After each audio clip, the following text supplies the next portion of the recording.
안녕하세요. 소기업 사람들 김종무입니다. 이재명 대표의 부모 묘지 훼손 사건에 대해서 그 전말이 4월 6일 날 낱낱이 밝혀지게 되었습니다. 저는 오늘 본 사건과 함께 또 다른 시각으로 여러분들께 좀 이야기를 해볼까 합니다. 자, 먼저 본 사건은 본래 이재명 대표가 3월 12일에 본인의 SNS를 통해서 공개적으로 누군가 나의 부친의 묘소를 훼손하였다. 이것은 누군가의 엄청난 어떤 음모이고 이 아주 패륜적 테러고 지금 하늘에 계신 우리 부모님까지 욕되게 하는 어떤 그런 행위인 것이다. 반드시 철저하게 수사를 해서 그 배후를 밝혀야 된다.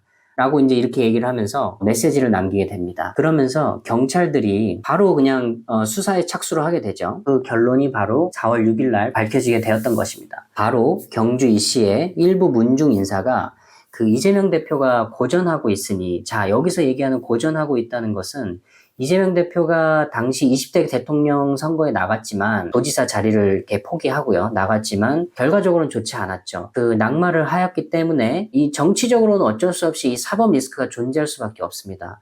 그 당시에 이재명 대표는 국회의원을 출마하게 됐는데 이때 이 경주시의 일부 그 문중 인사들이 우리가 뒤에서 이재명 대표 몰래 무언가를 해서 이재명 대표를 도와야겠다라고 생각을 하면서 풍수지리 전문가에게 우리들이 봤을 때는 이재명 대표가 이 부모의 어떤 길을 지금 받지 못하는 것 같다. 길을 잘 흐를 수 있도록 우리가 작업을 해서 이재명 대표를 좀 도와주자라고 이제 이런 취지로 해서 이렇게 작업을 하게 됩니다.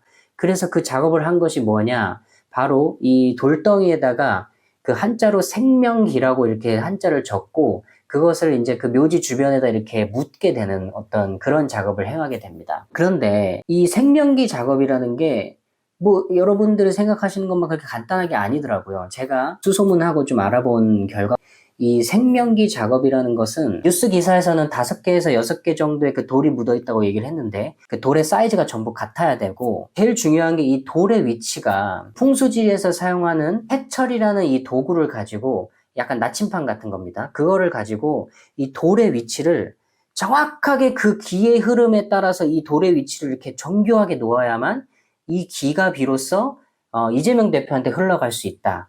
이 돌이 뭐 1, 2도만 틀어지더라도 이 기가 이재명 대표가 아닌 다른 사람들한테 흘러갈 수 있다라고 하는 것이 바로 풍수지리적 이론이라고 합니다. 그러니까 이재명 대표를 이게 열렬히 지지하는 이 지지자들이 이 뒤에서 얼마나 성심성의껏 이재명 대표를 도왔는지 우리는 이 대목에서 우리가 알 수 있는 겁니다. 그 효과가 실제로 나왔죠. 이재명 대표가 보궐선거에서 결국 당선되게 되었고 그리고 따지고 보면 사실은 이 도지사 자리를 원래 했던 이 경기도지사 자리를 그 김동연 대표한테 김동연 도지사한테 현 도지사한테 이렇게 물려주는 격이 됐는데 결국은 그 도지사 자리도 이렇게 성공적으로 민주당에서 이렇게 차지할 수 있게 되었죠. 근데 이렇게 여러분 생각해 보십시오. 그 당시에 그 경기도지사의 어떤 선거의 그 상황을 한번 우리가 생각을 해보자고요. 김은혜 후보하고 김동연 후보 둘이 이제 경합하는 어떤 그런 상황이 있었었죠. 당시 그 강용석 후보가 갑자기 이렇게 나오게 되면서 이 강용석 후보는 원래 자기는 국민의힘에 입당을 해서 이렇게 출마를 하거나 뭐 이렇게 하고 싶었는데 이 국민의힘에서 당시에 이 그 강용석 후보를 입당시켜주지 않았단 말이죠. 그러니까는 강용석 후보가 본인의 유튜브를 통해 가지고 선거 자금 마련한 다음에 무소속으로 이렇게 출마하게 됩니다. 김은혜 후보는 당시에 뭐 이러다 말겠지라고 이렇게 생각을 했었던 것 같습니다. 그래서 이제 그렇게 크게 개의치 않고 있었는데 결국은 강용석 후보가 뭐 자기 심적으로 어떠한 어떤 심적 바람이 불었는지 잘 모르겠지만 결국은 이 강용석 후보가 이 경선을 완주를 하게 되면서 강용석 후보는 5만 몇천 표를 득표했는데 김동연 후보가 8,913표 차이로 이렇게 이기게 되면서 김동연 후보가 당선이 되게 되죠. 이렇게 이재명 대표를 뒤에서 도와주는 열렬한 지지자들 덕분에 이런 결과를 얻게 됐는데 이재명 대표는 직접 본인이 파회한 꼴이 되었죠. 어서 빨리 다른 대책을 좀 강구를 해야 되는 것이 아닌가 저는 이런 생각을 하게 됩니다.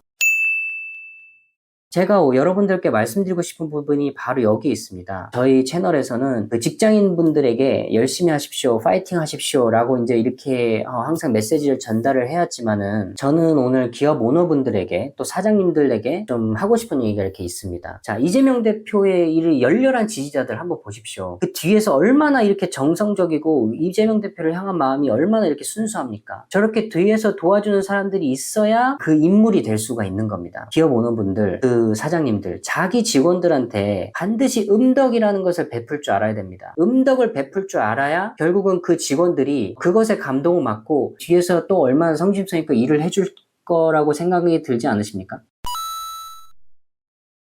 효성을 예로 들어서 제가 좀 말씀을 드려보겠습니다. 원래 1980년도 때 그 효성은 우리나라 그 재계 4위의 어떤 큰 기업이었죠. 당시에 재벌 2세인 조성래 회장이 취임을 하게 됩니다. 취임을 하게 되면서 이 조성래 회장이 어떻게 했냐면 이 모든 직원들을 다 의심하고 돈 깎고 짠돌이처럼 굴고 월급 동결시키고 보고서 많이 제출하게 하고, 이 각종 자료 다 제출하게 하고, 이런 식으로 회사를 경영하게 됩니다. 그 얼마나 직원들이 얼마나 고통스럽고 싫어했겠습니까? 그래서 결국은 2009년도에 당시에 그 효성그룹과 이명박 대통령은 서로가 사돈 관계죠. 그래서 이제 그 이명박 대통령의 그 연주를 통해 가지고 하이닉스 반도체의 인수전에 참여하게 되고, 당시에 그 정말 인수할 수 있는 그 시점까지 효성그룹이 다가게 됩니다. 근데 이런 뉴스가 들리니까 효성 직원 입장으로서 어떻습니까? 그래서 정말로 시위를 하게 됩니다. 아니 왜 우리 임금은 다 동결하게 되는데 어디서 돈이 있어가지고 그렇게 이익도 나고 하면서 어디서 그렇게 돈이 있어가지고 4조 원이라는 돈을 들여가지고 하이닉스를 인수해? 그게 말이 되냐? 하면서 시위하고 들고 일어나게 되죠. 자, 이런 부분이 소문이 나게 되면서 결국은 하이닉스 반도체 사람들도 우리가 아무리 다른 회사에 매각을 한다 그래도 효성에는 못 가겠다.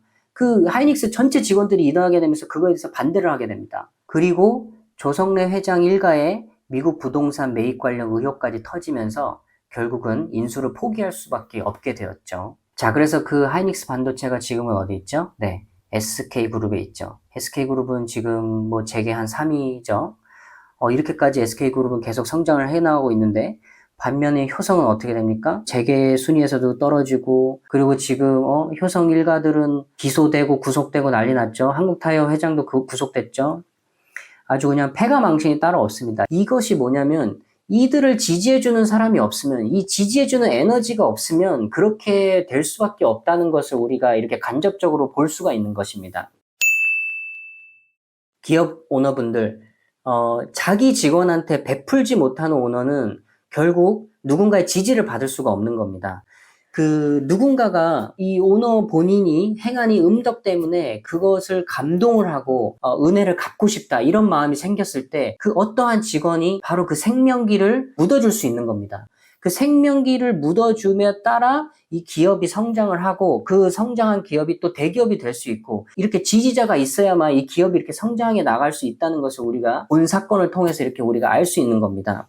제가 앞서서도 얘기했지만 직장인분들한테 맨날 열심히 하라고 하는 것도 한계가 있는 겁니다. 사장님들도 마찬가지로 그 음덕을 베풀어서 어떤 직장인이 그것을 감동받고 열정을 다하는 업무의 태도를 가질 수 있도록 함께 조금 힘써 주셨으면 좋겠습니다. 구독과 좋아요 부탁드립니다. 오늘은 여기까지 하겠습니다. 감사합니다.